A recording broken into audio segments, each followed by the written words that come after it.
Jā, tātad sveicināti šajā lekcijā, kā piesaistes ievainojumu veido attiecību problēmas, kur mēs gan mēģināsim saprast dažādos piesaistes veidus un kā tie balstās, kā tie saskan ar polivagālo teoriju par to, kā strādā mūsu nervu sistēma. Un, attiecīgi, kas ir nepieciešams, kas ir tā teikt lielākie izaugsmes punkti katram no šiem piesaistes veidiem, lai arī veidotu, lai dotos vairāk drošai piesaistei, attīstītu sevi vairāk droši piesaisti un arī līdz ar to veidotu harmoniskākas, piepildītākas attiecības ar otru vai nu ar esošo partneri vai arī mēģinot veidot jaunas attiecības. Nu tā, un jā, tātad par šiem piesaistes ievainojumiem runājot, um, jā, es noteikti lekcijas laikā uzsvēršu, cik būtiski, nu, būtiska loma ir nervu sistēmai, un arī kā tas, kas agrīni, ko mēs agrīni esam piedzīvojuši mūsu bērnībā, kā tas pēc tam ietekmē tos attiecību modeļus, kādi veidojās un attiecīgi kādi izpaužās mums pieaugušo vecumā. Un, jā, mani tā tad, es domāju, lielākā daļa no jums mani jau zina, vai sekojat man Instagramā. Es arī redzu, ka šeit arī ir kādi manu programmu dalībnieki arī. Un, jā, bet kuri varbūt nav iepriekš bijuši nevienā manā lekcijā, kursos, programmās vai jauni sekotāji, tā tad mani sauc Laina Kalēja. Esmu somatiskā traumu terapeite. Un pielietot tādas pasaulē atzītas somatiskās traumu terapijas metodas kā somatic experiencing, traumu eksperta Gabor Matē veidoto compassionate inquiry, līdzjūtīgā iztaujāšana metodi, kā arī esmu apgūst un specializējos arī piesaistes ievainojumu dziedināšanas metodoloģijā, kas arī balstās somatiskajā traumu terapijā, proti darbs ar nervu sistēmu. Tā, es tūlīt pastīšos, vai ir visiem izslēgti mikrofoni, lai nav kaut kādas skaņas fonā. Jā, ir viss kārtībā. Ok, burvīgi, tad mēs varam doties tālāk. Un jā, es piebildīšu, tad man ir daudz vērtīgas informācijas, ko jums šodien izstāstīt. Es centīšos ietilpt aptuveni stundiņas ietvaros, centīšos, nesolu, bet centīšos. Un, jā, un beigās arī izstāstīšu drusciņu vairāk par gaidāmo grupu programmu Taurenis, un beigās arī būs laiks jautājumiem un atbildēm arī. Tā kā, ja jums rodās kādi jautājumi lekcijas laikā, tad varat arī ierakstīt tos chatiņā, un es pēc tam, ja tas būs kaut kas tāds īss, es iespējams uzreiz atbildēšu, ja tas prasīs garāku atbildi, tad es atbildēšu pēc lekcijas. Nu tā. Un jā, tā tad šie agrīnie piesaistes ievainojumi tiem tiešām ir tik būtiska loma tajā, kā mēs veidojam attiecības pēc tam pieaugušo vecumā. Vispirmām kārtām jau kāds cilvēks mēs piesaistam pieaugušo vecumā, kā veidojās attiecības un kā mēs tiekam galā ar dažādiem konfliktiem. Un kā arī kā vispār mēs gūstam vai negūstam piepildījumu attiecībās pieaugušo vecumā. Un piesaiste ir ārkārtīgi būtiska loma. Tā ir bioloģiski noteikta emocionālā saikne. Protams, agrīnā bērnībā tā pastāv starp primāro piesaistes personu, arī sekundārā piesaistes personu un bērnu. Parasti primārā piesaistes persona būtu mamma, sekundārā piesaistes persona būtu tēvs, bet, protams, dažādos ģimenes modeļos, dažādās situācijās. Varbūt ir tikai viens vecāks bijis ģimenē, varbūt ir uzaudzinājusi vecmāmiņa vai kāds radinieks, tad attiecīgi tas, kas ir bijis tas primārais aprūpētājs, parasti ir tā primārā piesaistes persona. Un tā kā mums visiem ir šī bioloģiski noteiktā emocionālā saikne, ka mēs tiecamies pēc tuvības, un bērns ir pilnībā atkarīgs no tā. Bērns ir pilnībā atkarīgs no tā, attiecīgi no piesaistes personas, lai šī piesaistes persona regulētu viņa emocijas un stresu. Un, un viskritiskākais periods piesaistes attīstībā ir vecuma posms līdz 2, līdz 3, nu, principā līdz 2 gadiem, arī līdz 3 gadiem. Protams, Ja droši piesaiste neattīstās tajā laika posmā, tad pēc tam saņemot pozitīvas pieredzes, kas tad palīdz drošai piesaistei attīstīties, tad arī pat agrīni attīstījusies nedroša piesaiste var tikt mainīta, var tikt dziedināta. Tādā ziņā, ka attīstās vairāk droši piesaiste. Ja? Tā kā nekas nav akmenī kalts, pārmaiņas ir iespējams principā jebkurā vecumā, arī pat lielā vecumā, pat ja ir 60, 70 gadi vairāk, joprojām ir iespējams strādāt ar sevi, attīstīt droši piesaisti, pat ja tā nekad nav tikusi attīstījusies. Bet jā, tad par bērnību runājot. Tātad bērns ir pilnībā atkarīgs no šīs piesaistes personas, jo bērns piezīmes to cilvēku, bērns no visiem mazuļiem zīdītāju pasaulē ir vismazāk attīstītais. Tādā ziņā, ka ir attīstījušās tikai bērns piedzimst, viņam ir tikai aptuveni 25-30% no tā smadzeņu apjoma, kas būtu pēc tam pieaugušo vecumā. Līdz ar to tās jaunās pieredzes, kas tiek saņemtas, ko bērns pieredz, kā vecāks pamana atspoguļo viņa emocijas, kā vecāks sniedz to emocionālo klātesamību, emocionālo mierinājumu, tad bērns pieredz stresu, kā bērna vajadzības fiziskās un emocionālās tiek pamanītas un apmierinātas. No tā veidojās gan tas, vai, vai un kādā mērā bērns iemācās pats regulēt savas emocijas veselīgā veidā. No tā atkarīgs arī, kā veidojās pašapziņa, apziņa par sevi, savu vērtību, un arī no tā atkarīgs, kā veidojās šī attiecību modeļa, proti, vai attiecības, vai tuvas attiecības ir drīzāk drošas, ja drīzāk nedrošas, un ko ir vajadzīgs darīt vai nedarīt, lai uzturētu šo saikni ar otru. Nu tā. Un šeit es vēlos arī piebilst tiem no jums, kur ir vecāki. Es tiešām vēlos iedrošināt, ka pētījumi rāda, ka, lai attīstītos bērnam droša piesaiste, nav nepieciešams vienmēr būt perfektam un pamanīt, apmierināt visas bērnu vajadzības. Jo būsim reāli, tas nemaz nav iespējams. Nav iespējams būt ideālam, perfektam vecākam, kas vienmēr visu pamana, izdara pareizi un tā tālāk. Lai veidotos droši piesaisti, pētījumi pierāda, pietiek arī aptuveni 30%, jā, 30% no laika pamanīt un apmierināt šīs bērna emocionālās vajadzības. Ja? Tā kā tādā ziņā tā ir, protams, iedrošinoša ziņa, jo tas atstāja daudz, tā teikt, daudz atļaus arī kļūdīties un uzreiz nekrist panikā par to, ka tagad bērnam būs nedroši piesaist, jo es izdarīju to un to. Ja?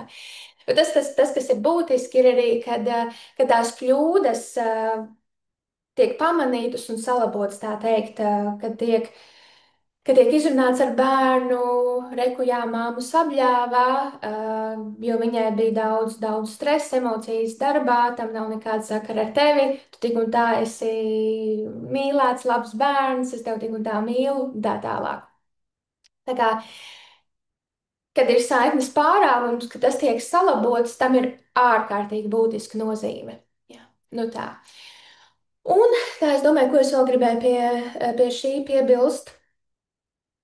Nu jā, tā ir iedrošinoša ziņa, ka vajadzīgs tikai aptuveni 30% laika izdarīt pareizi, lai attīstītos droši piesaiste, un tai pašā laikā arī tas nozīmē, ka tiem no mums, kuriem mūsu bērnībā ir attīstījusies nedroša piesaiste, nozīmē, ka mēs mazāk kā 30% no laika saņēmām to mūsu emocionālo vajadzību apmierinājumu. Ja? Nu tā.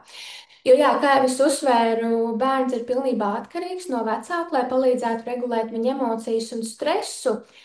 Un priekš bērna, ja bērns, kuram vēl nav nervu sistēmā kapacitāte būt ar kādu stresa pilnu emocionālo stāvokli, būt ar to un tā teikt, atlaist, atbrīvot tās emocijas. Bērnu nervu sistēmā nav vēl tāda kapacitāte, tāpēc, ka ja bērns ir viens ar tām spēcīgajām emocijām, ar to spēcīgo emocionālo stresa stāvokli, ko viņš piedzīvo, Tas ir ļoti daudz priekšnervu sistēmas, tas ir liels pārņemtības stāvoklis, tas ir liels stress, ar ko bērns pats nespēja tikt galā, un līdz ar to nervu sistēma uztver to kā tādu izdzīvošanas stāvokli. Jā. Un tad, attiecīgi, atbilstoši situācijai, tiek mēģināts pielietot dažādas stratēģijas, kā izdzīvot. Ja? Jo tā tad ir nervu sistēma, kas atbild par drošas vai nedrošas piesaistes attīstību. Tas nav apzināts lēmums, tā nav kaut kāda kognitīvā sapratne, bet tas ir tīri šis mūsu neapzinātais prāts, jeb ķermenis, nervu sistēma, ja? Kas primāri atbild par to, lai mēs varētu izdzīvot pasaulē. Ja? Un tāpēc, ka par piesaisti un par piesaisti ievainojumiem un arī drošas piesaisti attīstību atbild nervu sistēma. Tieši tam dēļ arī tiem no jums, varbūt, kas jau ir mēģinājuši ar sevi strādāt tādā daudz lasījuši, daudz apzinājušies, gājuši sarunu terapijā. Jūs jau zinat, varat noraksturot, uzrakstīt garu referātu par visām jūsu traumām, visiem jūsu ievainojumiem un tā tālāk, bet jūs joprojām noteiktās situācijās reaģējat tāpatās un liekas tajās situācijās, kad tās automātiskās reakcijas nāk, kad tas emociju uzplūds nāk, atkal nāk tā vecā reakcija, liekas, ka tad viss, ko jūs esat mācījušies, ir tā kā kaut kur tālu, tālu projām aizmirst, nolikts kaut kādā tālā kastītē. Ja? Tad iemesls tam ir tāpēc, ka ar šo piesaisti un līdz ar to arī kā mēs uztveram attiecības un kā mēs jūtamies attiecībās, lielākoties droši vai nedroši, par to atbild nervu sistēma. Un nervu sistēma, es tagad tikai drusciņi paraksturošu, un tad par to es vairāk mācu savās programmās, bet tad, kad nervu sistēma kaut ko uztver kā draudu, un arī attiecībās bez šaubām nervu sistēma kaut ko var uztvert kā draudu, otrs ne tā paskatās, otrs to pasaka, vai neatbrauc mājās laicīgi, vai izsaka pārmetumu, vai jebkas cits. Nervu sistēma kaut ko uztver kā draudu, un attiecīgi tiek, tā teikt, iedarbināts stresa stāvoklis nervu sistēmā, vai fight, vai flight, vai freeze, vai shutdown, vai phone, izpatikšana citiem. Kad nervu sistēma iedarbina kādu no stresa stāvokļiem, tad tiek samazināta aktivitāte mūsu racionālajā prātā, mūsu prefrontālajā korteksā, kas atbild par racionālo domāšanu, kas atbild par tādu par emociju regulēšanu apzinātības veidā, tīri tādā kognitīvā veidā, un par radošo domāšanu un tā tālāk problēmu risināšanas spējām. Tātad tās mūsu smadzeņu daļas aiziet offline, tā teikt, tiek atslēgtas, un vadību pārņem mūsu emocionālās un izdzīvošanas smadzeņu daļas un nervu sistēma, kas tīri balstās šajās izdzīvošanas stratēģijās, kas ir iemācīts pavisam agrīni, balstoties tajā, ko mēs pieredzējām agrīni ģimenes vidē. Un tieši tas ir iemesls, kāpēc tikai runājot par, par traumām un emocijām, vai tikai rakstot par tām, vai lasot grāmatas par tām, vai klausoties podkāstus, nav pietiekoši, lai izmainītu tās dziļi neapzinātajā prātā iesēdušās reakcijas. Un tā tad par nervu sistēmu vēl runājot, un tā tad kā bērnībā attiecīgi veidojās droši vai nedroši piesaiste. Un pirmām kārtām, lai bērnam tātad veidotos droši piesaisti, ir vajadzīgs, kā mēs pirms brīža secinājām, vismaz 30% no laika ir vajadzīgs, ka vecāks pamana un apmierina bērnu emocionālās vajadzības. Un vispirmām kārtām, lai vecāks to varētu izdarīt kvalitatīvā veidā, vecākam pašam ir jābūt regulētā stāvoklī, proti jābūt aktīvam šim ventrālajiem veigus nervu atzarojumam, kas atbild par mieru un drošības stāvokli. Es attiecīgi par šiem dažādiem nervu sistēmu stāvokļiem, tā saucamo polavagālo teoriju, arī vairāk. Man gan saturā ir dažādas publikācijas, varat pašķirt manu profilu, paskatīties, gan arī vairāk savās programmās mācu, un arī kādās no bezmaksas lekcijām arī ir tāds īsāks apskats par šiem dažādiem nervu sistēmu stāvokļiem. Nu tā kā šodien es tajā neiedziļināšos tik ļoti, bet vairāk par piesaistu runājot. Tā tad vecākam pašam ir jābūt regulētā stāvoklī, lai viņš spētu pamanīt un sniegt to nepieciešamo emocionālo klātesamību, pieņemšanu, sapratni, tā saucamo koregulāciju bērnam, kas vajadzīga, lai tas stress, tās emocijas konkrētajā brīdī varētu tikt atbrīvots un bērnu nervu sistēma arī atgrieztos atpakaļ šajā regulētajā stāvoklī. Un caur tādām pieredzēm, konstanti atkārtot, bērns iemācās, ok, ir droši pasaulē, vecāks ir šeit, ir vienmēr kāds pie kā griezties. Vecāks ir tā drošā osta, kur vienmēr atgriezties, sastopoties ar dzīves izaicinājumiem un tā tālāk.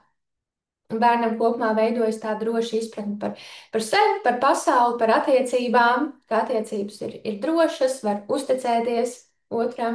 Jā. Bet tad, kad tas iztrūkstās, tad mums primāri, uh, attiecīgi šajā attiecību jomā, var būt dominējoši kādi no šiem stresa stāvokļiem. Ja? Un mums visiem var būt pat drusciņai no katra, bet parasti katram ir kāds dominējošais, kas arī nosaka to dominējošo piesaistes veidu. Noteikti ir dzirdēti šie visi nedrošie piesaistes veidi, kaut vai tikai pēc nosaukuma - trauksmaina piesaiste, izvairīga piesaiste, dezorganizēta piesaiste.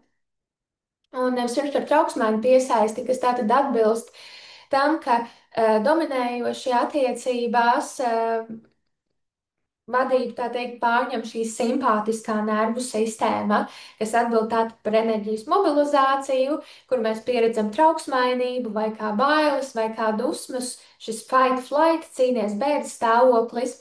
Un tas ir arī tas, principā, kā cilvēki, kuriem ir trauksmaina piesaiste, kā viņi bieži vien jūtās attiecībās, ir, ka viņiem tā kā vajag cīnīties par to, ka viņu vajadzības tiek apmierināts, viņiem visu laiku vajag tiekties pēc tā, kad viņi saņem to uzmanības apliecinājumu, ka jā, es otram esmu svarīga, otrs nepametīs, citādāk viņi ir tajās konstantajās bailēs. Ja nu es nebūšu gana laba, otrs pametīs un tā tālāk. Jā. Un tas attiecīgi saistās ar bērnību, tas saistās ar to, kā bērnībā vecāks piesaistes persona ir bijusi šad tad klātesoša un šad tad nē. Ja? Proti, ka ir bijusi tāda neprognozējumība, ko bērns ir ļoti pieredzējis šajās piesaistes attiecībās. Varbūt vecākam, ja mēs runājam par primāro piesaistes personu mammu, bet, protams, dažādās situācijās primārā piesaistes persona var būt arī cita. Es šeit vienkārši piemēram minu, kas ir vistipiskāk.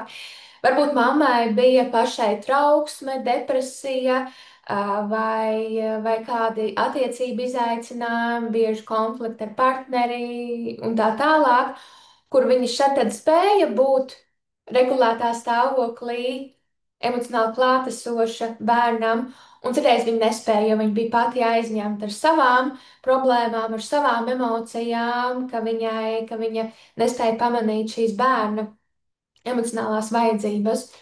Un bērnam, tā kā bērnam, tas, ka vecāks pamana un apmierina viņa vajadzības, fiziskās un emocionālās, bērnam tas nozīmē tīri izdzīvošanu. Tas ir tas, kā bērnu nervu sistēma to uztver.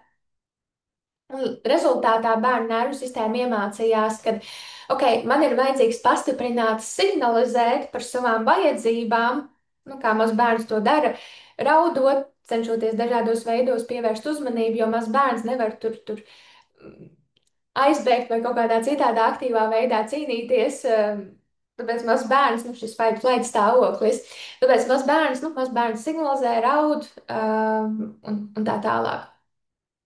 Un tad bērns iemācījās, ok, tad, kad es vairāk signalizēju par savām vajadzībām, tad, kad es esmu stresā, tad, kad es esmu trauksmē un es to aktīvi parādu, tad es saņemu savu vajadzību apmierinājumu. Aha, tā tad šī ir izdzīvošanas stratēģija, kā man jābūt attiecībās, lai es saņemtu savu vajadzību apmierinājumu. Jo es esmu mazs divgadīgs bērns, es nevaru bez tā, ka man ir piesaistīta persona, kas man apmierina vajadzības. Vai ne? Tīri izdzīvošanas stratēģija, kas tajā vecumā, tajā situācijā ir absolūti loģiska, vai ne? Tā. Un To izdzīvošanas stratēģiju arī nervu sistēma saglabā pēc tam pieaugušo vecumā, arī sākot attiecības ar otru pusīti, ja vien netiek strādāts ar šo piesaistes ievainojumu dziedināšanu.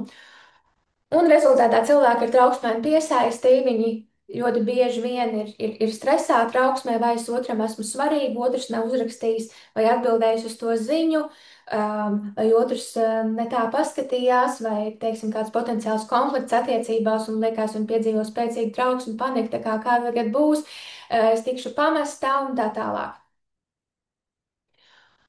Un, um, jā, un tad runājot par izvairīgu piesaisti, kas attiecīgi vairāk atbilst šim dorsālajam veigus nerva stāvoklim, jeb tā saucamajam shutdown, kolaps, atslēdzies, sašuts stāvoklim.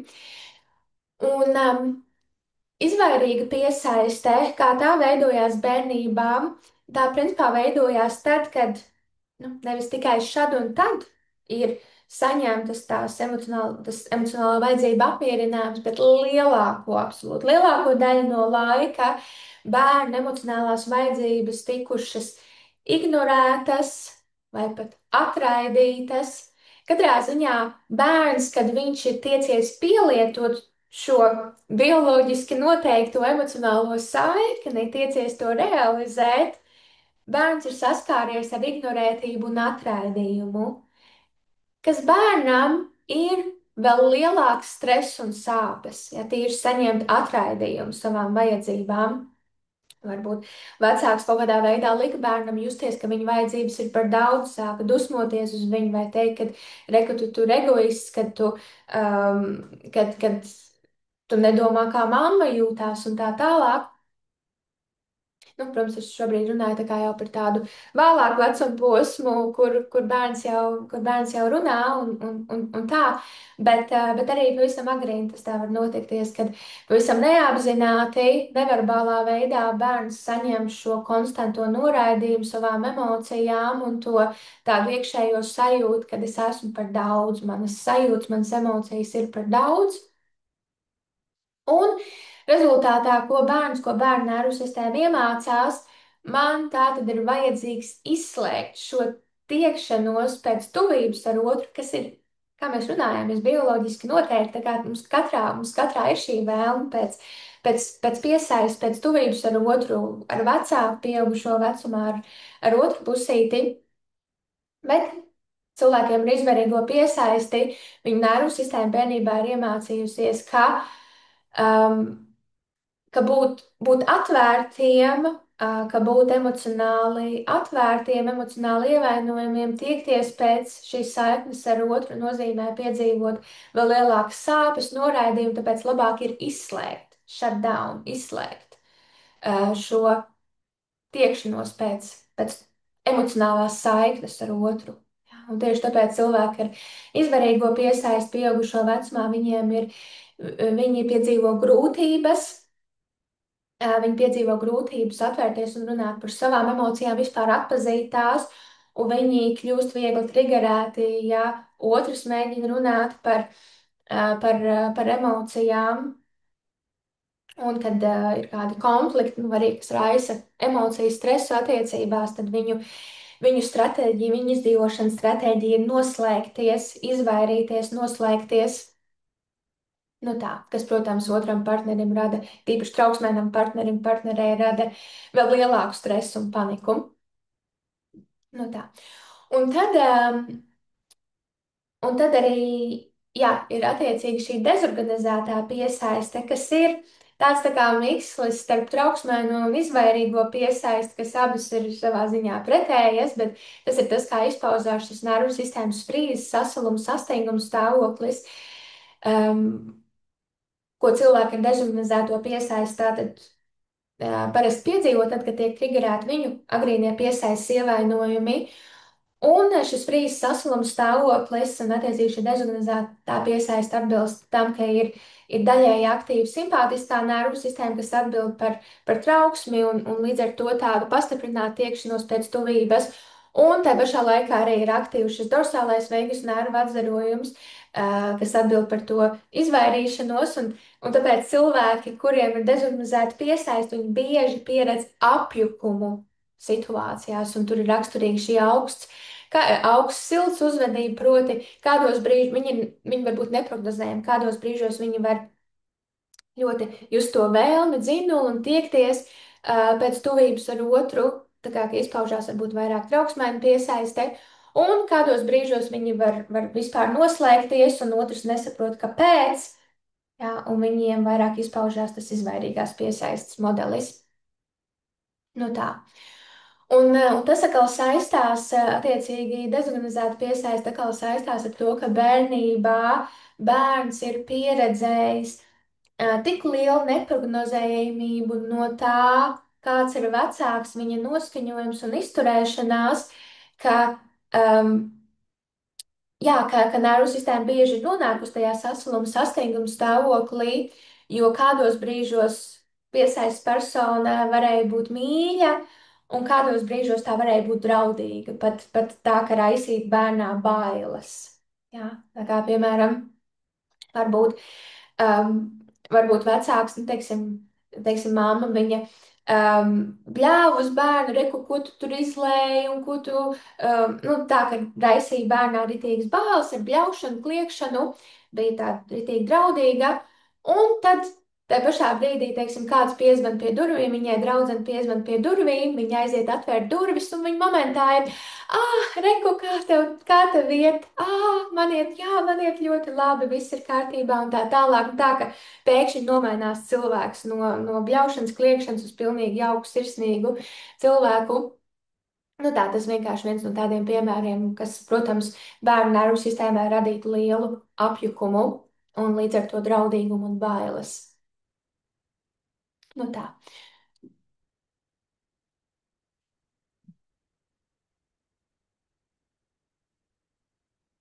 Un tātad, jā, agrīna piesaistes attiecībās piedzīvotais nosaka, kā nervu sistēma uztveras attiecības arī pieaugušo vecumā.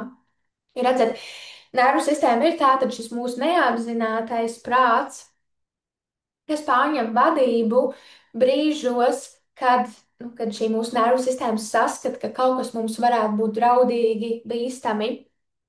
Tas nevienmēr tā ir, jā, bet atkal tas ir tas, kā strādā mūsu nervu sistēma un kā mūsu nervu sistēma glabā traumas. Mūsu nervu sistēma ir tāda tā kā datu krātuvīte, kas glabā visu šo emocionālo informāciju, nu, sajūtu, emociju informāciju par to, kas ir ticis pieredzēts, tīpaši traumas, kas ir palikušās neizrisinātas, kur tā traumatiskā stresa enerģija ir palikusi iestrēgusi nervu sistēmā no tām pieredzēm.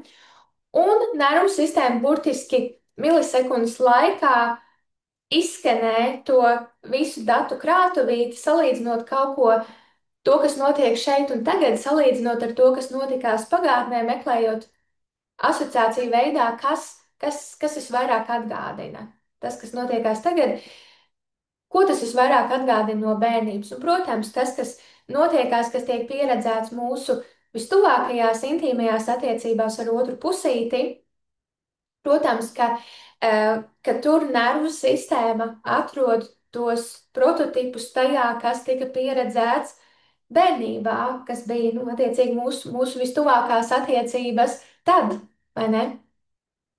Un no turienes attiecīgi smeļās tos modeļus, tās izdzīvošanas stratēģijas, ok. Tad mēs izdzīvojām, pielietojot to stratēģiju, ok, tā tad mēs izdzīvosim arī tagad tādā veidā. Jā. Tā kā, piemēram, cilvēkiem ir izvairīgo piesaisti, tātad um, bērnībā konflikts nozīmē lielu nedrošību, daudz stresu, emociju atraidījumu. Ok, kas tika darīts bērnībā, lai tiktu galā ar konfliktu? Aha, tā tad es aizgāju, noslēdzos savā istabā un ar vienu nerunāju, es noslēdzos savā istabā. Ok, tā tad stratēģija, kā tikt galā ar konfliktu, ir aiziet, noslēgties, aiziet kaut kur, kur es varu būt viens pats. Tas ir veids, kā izdzīvot, jo risināt konfliktu, runāties ar otru ir pārāk draudīgi, pārāk bīstami. Tas vēl vairāk rada stresu un emocijas, ar ko es kā bērns netieku galā. Nu tā.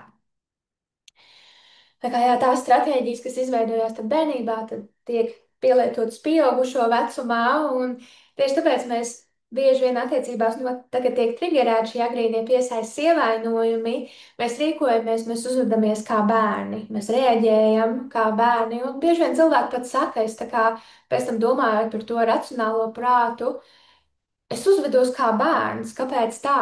Lūk, tas ir iemesls, jo ir šie agrīnie piesaistes ievainojumi. Nu tā, un tā parunājot, parunājot vairāk par katru no šiem piesaistes veidiem, lai mēs arī saprastu, un, protams, kā jau es minēju, mums katram var izpausties padrusciņai no katra no šiem piesaistes veidiem, bet parasti ir viens dominējošais, bet, protams, varbūt arī tā, ka ar dažādiem cilvēkiem mums izpaužās dažādi piesaistes veidi, proti, proti ar kādu partneri var izpausties vairāk trauksmaini piesaiste, bet tad pēc tam sāk veidot attiecības ar citu partneri, un tad ar viņu izpaužās vairāk izvairīga piesaiste. Tur atkal ir dažādi faktori, kas tur ir iesaistīti, bet nu, tas ir atsevišķs temats. Šodien mums nesanāks iet tik dziļi. Bet jā, tā tad trauksmaini piesaiste. Nu, principā nozīmē to, ka šī piesaistes sistēma ir pārāk aktivizēta.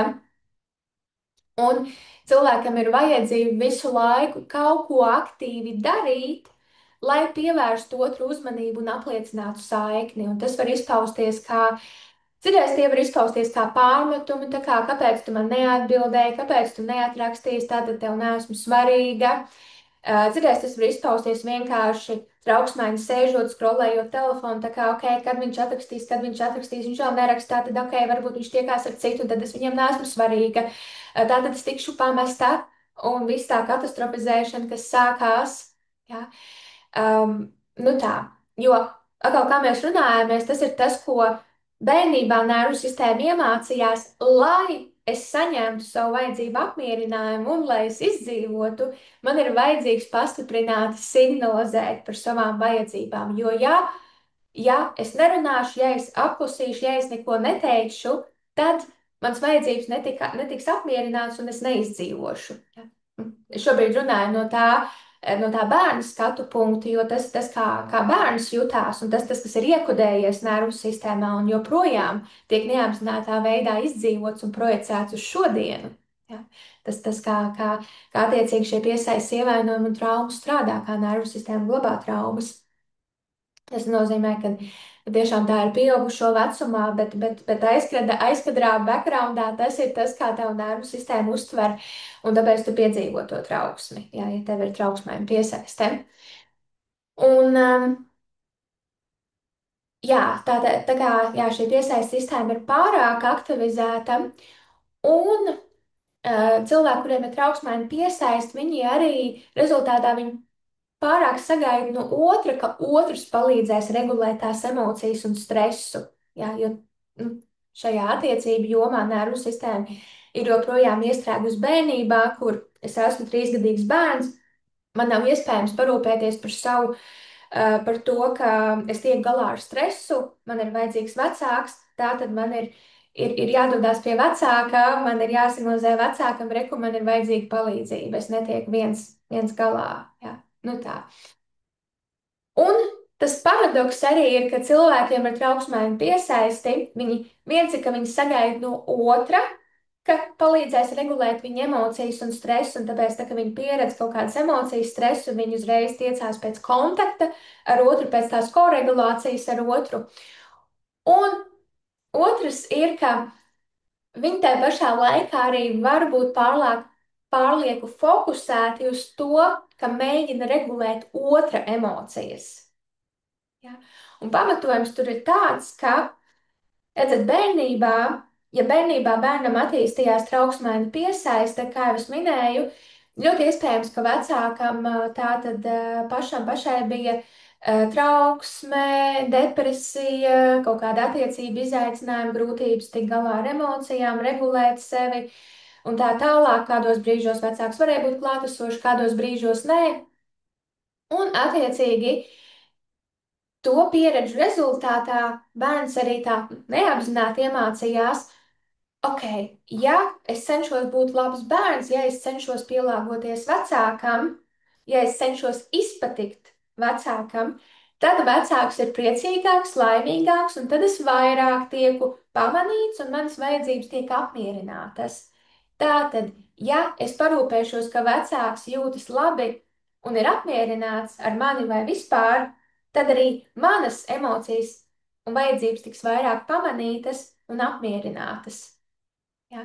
Un tāpēc arī, attiecīgi, pēc tam arī pieaugušo vecumā cilvēks ar trauksmēm piesaisti, cilvēkiem ar trauksmēm piesaisti ļoti bieži vien arī izpaužās šis tā saucamais izpatikšanas citiem patērns, kur viņi cenšas, kur viņi tiecās, atkal neapzināti, bet tiecās ļoti parūpēties par otru, apmierināt otra vajadzības, pat upurējot savējās vai ignorējot savējās, viņi neapzināti tiecās, ka tikai otrs jūtās labi, ka tikai otrs jūtās apmierināts un tā tālāk, jo, ja otrs jutīsies labi, tad otrs arī sniegs man to, kas man ir vajadzīgs. Ja? Tas neapzinātais funkcijas, kas tur apakšā ir nervu sistēmai, kas arī, kā mēs runājam, veidojies šajās bērnības pieredzēs. Un, protams, kādos brīžos atkarībā no tā, kāds piesaistes veids ir otram partnerim, tīpaši tas ir, ja otram partnerim ir izvairīgi piesaist raksturīgi, tad tur tie triggeri ievainojumi, kas tiek triggerēti, ir ļoti daudz, un tās attiecības mēdz būt tādas emocionālā ziņā haotiskas, ja vien, nu, attiecīgi, abi partneri ar to nestrādā, bet jā, teiksim, cilvēks ar izvairīgu piesaisti, otrs ar izvairīgu piesaisti uztvertu to, nu, tos mēģinājumus viņu kaut kādā veidā visu laiku apmierināt viņa vajadzības vai parūpēties par viņu, varētu uztvert, ka tāds uzvedības modelis ir pārāk daudz, ka tagad jaucās manā dzīvē vai cenšas mani kontrolēt. Jā. Un tas vēl vairāk pastiprinātu šo izvairīgumu. Cilvēkam ir izvairīgo piesaisti, un tad cilvēks, kuram ir trauksmainā piesaiste, kļūtu vēl trauksmaināks, un vēl vairāk tiektos, ka tikai netiek pazaudēta šī saikne ar otru, un man ir visu laiku kaut kas jādara, lai uzturētu šo saikni ar otru. Un tad pretī cilvēks ar izvairīgo piesaisti vēl vairāk noslēdzās, jo viņš sajūt, ka okay, viss šis ir par daudz, šī emocionālā saikne, šī tuvība ir par daudz, tā ir pārāk draudīga un vēl vairāk attālinās, un trauksmēni piesaist, cilvēks ar trauksmēni piesaist kļūst vēl trauksmēnāks, panikā un tā tālāk. Un jā, tātad cilvēkiem ar trauksmēni piesaist ir šis izteiktais jūtīgums attiecībās, bailes, pat tās bailes no kontakta zaudēšanas un bailes no konflikta, atraidījuma pamestības, tās bailes var būt pat tik spēcīgas, ka tās liekas kādos brīžos pat tādas tā kā paralizējušas, ka liekas, tu pat neko nevari padarīt, jo tas viss tā visa trauksme, panika ir tik ļoti pārņēmusi. Jā.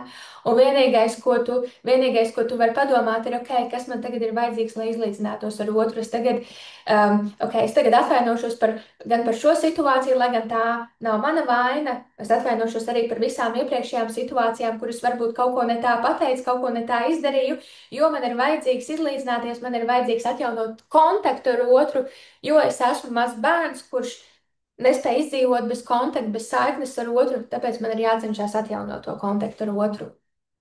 Jā, nu tā. Tas attiecīgi ir par trauksmēm piesaisti. Un jūs droši vien man stāstot par trauksmēm piesaisti un attēlojot to domāšanas procesu, kas notiek cilvēku galvā, kam ir trauksmēm piesaisti, jutāt jau droši vien to trauksmēnību manā balsī, jo es ietos lomā tā teikt. Man pašai ļoti bijusi raksturīga trauksmēna piesaiste daudzu gadu garumā. Patiesībā tāds mikls starp trauksmēnu un dezorganizētu piesaisti. Tā kā, tā kā jā, esmu tam izgājis cauri un zinu, kā tas ir. Jā, un tad runājoties par izvairīgu piesaisti.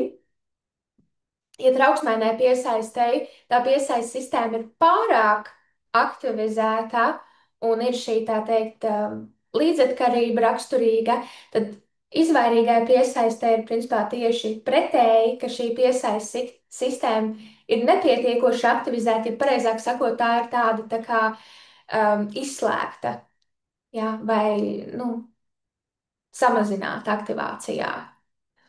Jo, kā jau mēs runājāmies, cilvēki, kuriem ir izvairīga piesaiste, viņi ļoti bieži vien bērnībā pieredzēja, ka viņu emocijas un vajadzības tiek ignorētas, vai varbūt pat viņi saņēma tādu verbālu vai neverbālu atraidījumu savām emocijām un vajadzībām. Un arī bērnībā viņi pieredzēja to, ka, kad tās vajadzības, kuras tika pamanīts, bija vairāk šīs fiziskās vajadzības un uzsvars tika likts vairāk uz darīšanu. Tā kā, nu, tas nenozīmē, ka vecāks nemīlēja, bet veids, kā vecāks parādīja to mīlestību, bija caur kādiem darbiem, reku tur uztaisīt tēņu, reku tur uztaisīt ēdienu, reku tur izgludināt apģērbu un tā tālāk, bet vecākam nebija vispār resursu kapacitātes kaut kādā veidā pamanīt un apmierināt bērnu emocionālās vajadzības. Jā. Un tas arī nozīmē to, ka tad bērnam veidojās vairāk aktivitātes šajā kreisajā smadzeņu puslodē, un labā smadzeņu puslode, kas atbild par emocijām, kļuva mazāk attīstīta salīdzinot ar kreiso smadzeņu puslodi. Un līdz ar to cilvēkiem ar izvairīgo piesaisti pēc tam dzīvē, pieaugušo vecumā, viņiem ir mazāk piekļuvis savām emocijām, to apzinātībai, to izpausmei, spējai reflektēt par tām, runāties ar otru par tām, atpazīt emocijas otrā cilvēkā un atspoguļot tās. Tādas būtiskas lietas parasti pēc kā cilvēks ar trauksmēm piesaist ļoti, ļoti tiecās, vai ne? Un cilvēks ar izvairīgu piesaisti, viņam tieši nav resursu kapacitātes spējas priekš tā attīstītas. Un tie veidi, kā pēdiņās tiek galā, cilvēks ar izvairīgu piesaisti ar šīm emocijām uz stresu, ir neveselīgos veidos, proti, kas nepalīdz atbrīvot to emocionālo stresu, bet kas vēl vairāk tikai liek uzkrāties tai stresa enerģijai, disasociējoties, apspiežot tās emocijas vai aizmirstoties caur dažādām neveselīgām stresa pārvēršanas stratēģijām un atkarībām, pārstrādāšanās, ritīgi iemest sevi darbos, jo viņi ir ļoti orientēti uz darīšanu, līdz ar to, jo attīstītāk ir tā kreisā smadzeņu puslode, viņi var būt ļoti produktīvi, jo viņi neieslīgst emocijās, tā teikt. Jā, tātad viņi var tikt galā ar emocijām, vai nu ritīgi iemetoties darbos un pārstrādājoties, vai nododoties dažādām atkarībām, alkohols un tā tālāk. Vai pat citām, tā teikt, kas būtu teorētiski tās būtu labas lietas, tur, teiksim, dažādi hobiji, profesionālā attīstība, ceļošana un tā tālāk. Un tā kā labas lietas, bet tie ir veidi viņiem, kā viņi aizbēg no tā, lai beidzot būtu pamanīt savas emocijas, mācītos pamanīt savas emocijas, atpazīt tās un mācīties tikt galā ar tām veselīgos veidos. Jā, un tā tad, jā, viņi ir ļoti orientēti uz darīšanu, viņi bieži vien var būt patiesībā ļoti veiksmīgi cilvēki, bet atkal šī viņu emocionālā puse un piesaistes sistēma ir mazāk aktīva. Un rezultātā viņi var uzskatīt citus par pārāk emocionāliem, un varbūt šie pārmetumi, nu, nē, es jau tik jūtīga, tu esi pārāk emocionālā, jā, tev pārāk daudz viss kaut kas ir vajadzīgs. Nu, tā teikt, ka tiek pārmests cilvēkiem ar trauksmē no piesaist, ka viņi ir nīdīgi, tā teikt, pēdiņās. Nu, tāda pastiprināta vajadzība pēc uzmanības, bet atkal tas ir no šīs izvairīgās piesaites skatu punktu, jo priekš viņiem tas, ka otrs atverās emocionālā ziņā vai vēlas runāties par emocijām, notiecīgi veidot šo dziļāku emocionālo saikni.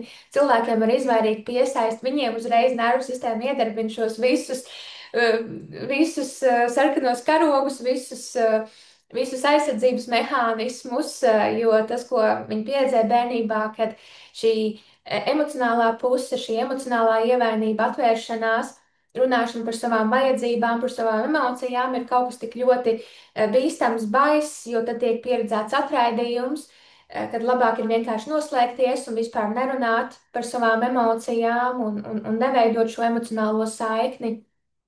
Un tad, attiecīgi, viņi tad noslēdzās un jā, viņi bieži vien, teiksim, tad, kad ir konflikts attiecībās, viņi pat neko nesakot.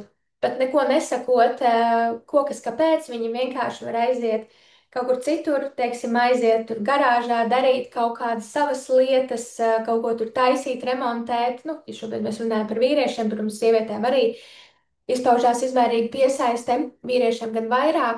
Nu, jā, tad viņi var aiziet kaut kur, teiksim, garāžā un ritīgi stundām tad sēdēt un darīt kaut kādus savus lietas, hobijus.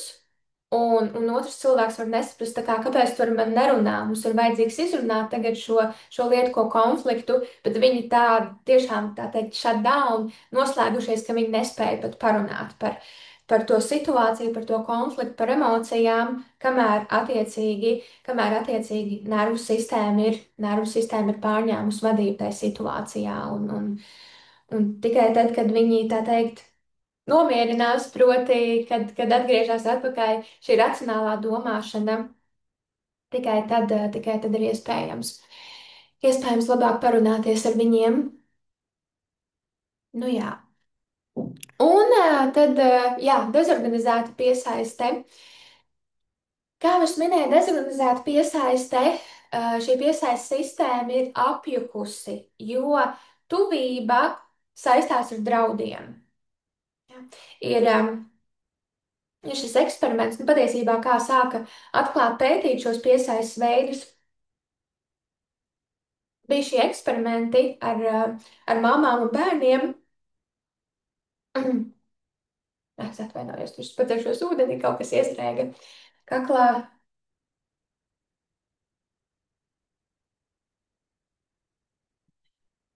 Nu jā, tā tad bija šie eksperimenti ar mamām un bērniem.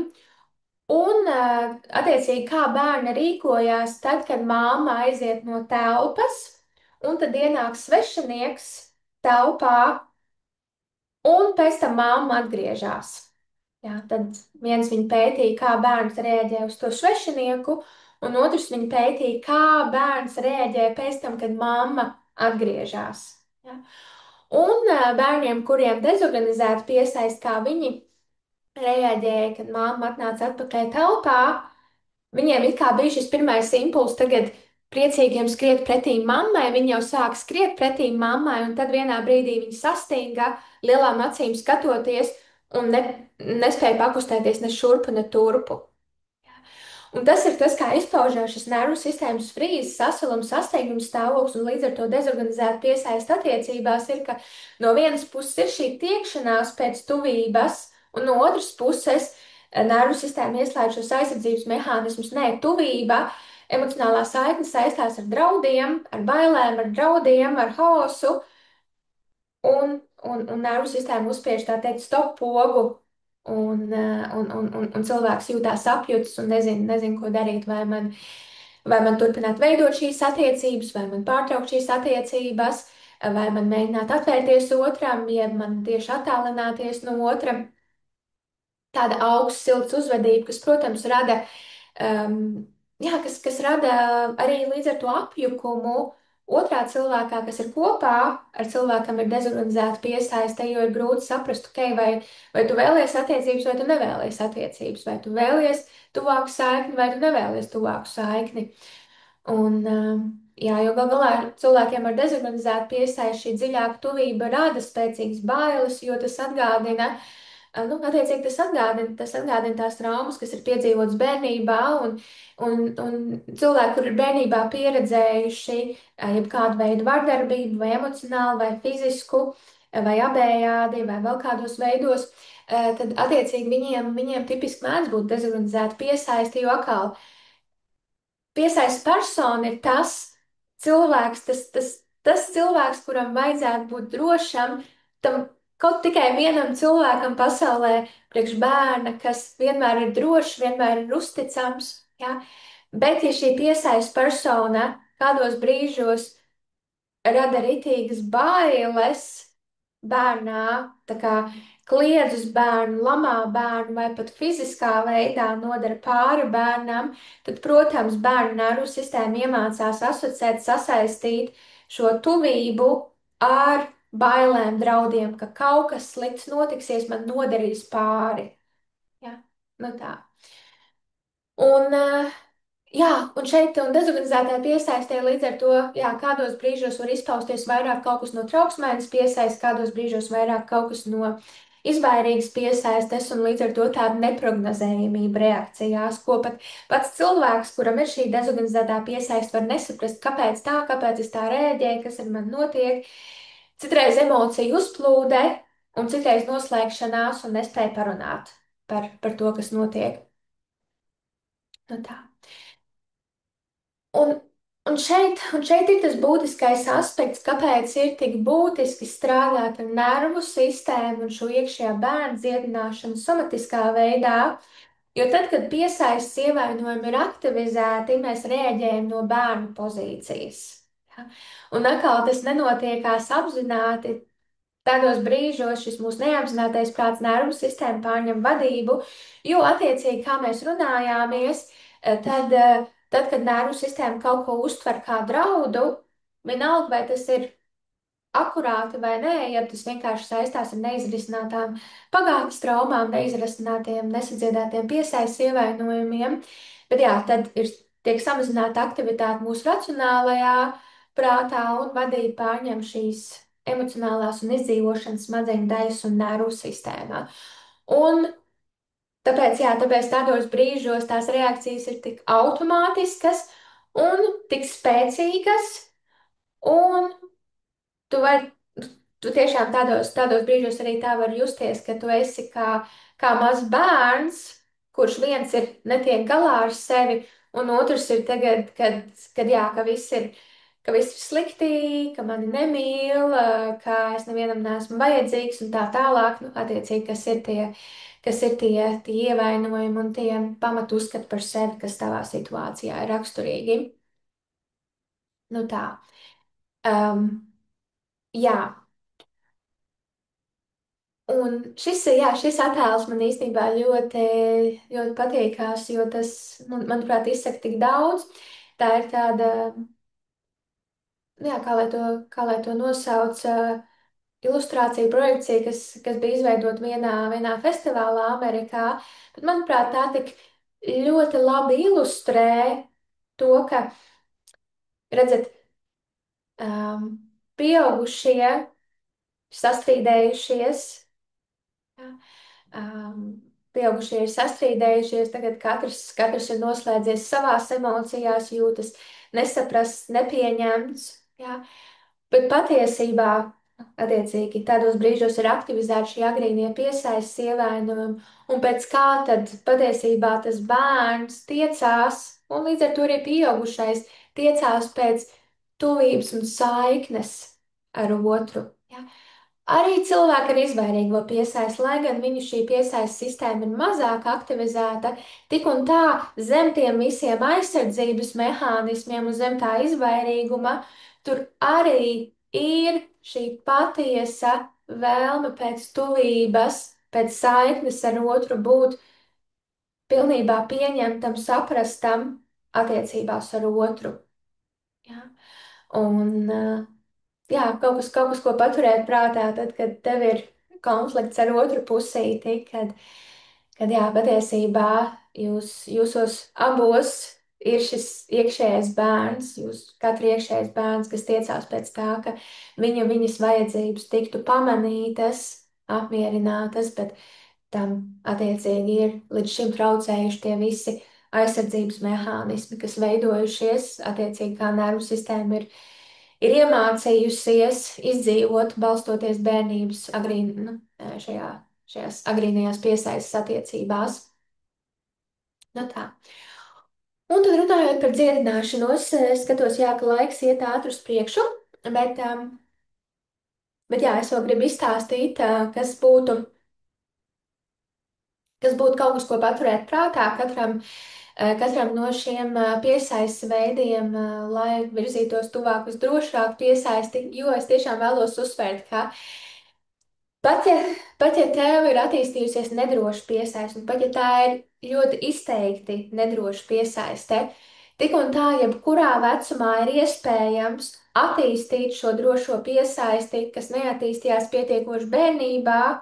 Tā vietā attīstījās šīs visas izdzīvošanas stratēģijas, bet arī tagad, pieaugušo vecumā, ir iespējams attīstīt drošu piesaisti. Ja? Un viens tur ir darbs, ko tu darītu ar sevi. Nu, protams, jā, apzinātība, bet vēl jau vairāk šī iekšējā bērnu piesaistes ievainojuma dziedināšana. Un otrs ir arī attiecības var būt dziedinošas. Jā, atkarīgs no tā, kāds piesaistes veids ir otram cilvēkam, partnerim, partnerei, un arī cik atvērts ir otrs cilvēks strādāt ar sevi. Jā. Piemēram, ja cilvēks ar trauksmēnu piesaisti vai kādu citu nedrošo piesaistes veidu satiek cilvēku ar drošu piesaisti, ja, un šie cilvēki ir kopā ilgstoši, tad ļoti iespējams, visticamāk, ja, ļoti iespējams, arī šim cilvēkam ar nedrošo piesaisti attīstīsies, veidosies droša piesaiste, vismaz drošāka piesaiste nekā tā ir bijusi. Ja. Jo attiecīgi šīs attiecības ar cilvēkam ir droša piesaiste, sniedz to pozitīvi koriģējošo informāciju nervu sistēmai, lai sadziedētu to, kas notikās bērnībā. Ja cilvēks, kuram ir trauksmēna piesaiste, ir attiecībās ar cilvēkam, ir izvairīga piesaiste, un viņi konstanti triggerē viens otru šos iekšējā bērnu ievainojumus, viņiem konstanti ir konflikti, bet viņi katrs sāk apzināties, ah, reku man ir jāstrādā ar saviem iekšējā bērnu ievainojumiem, viņi abi to dara. Ja? Tad viņi abi, katrs savā veidā, individuāli ar sevi strādājot, viņi abi virzīsies tuvāk drošākai piesaistei, un viņa attiecības arī kļūs harmoniskākas, piepildītākas. Ja?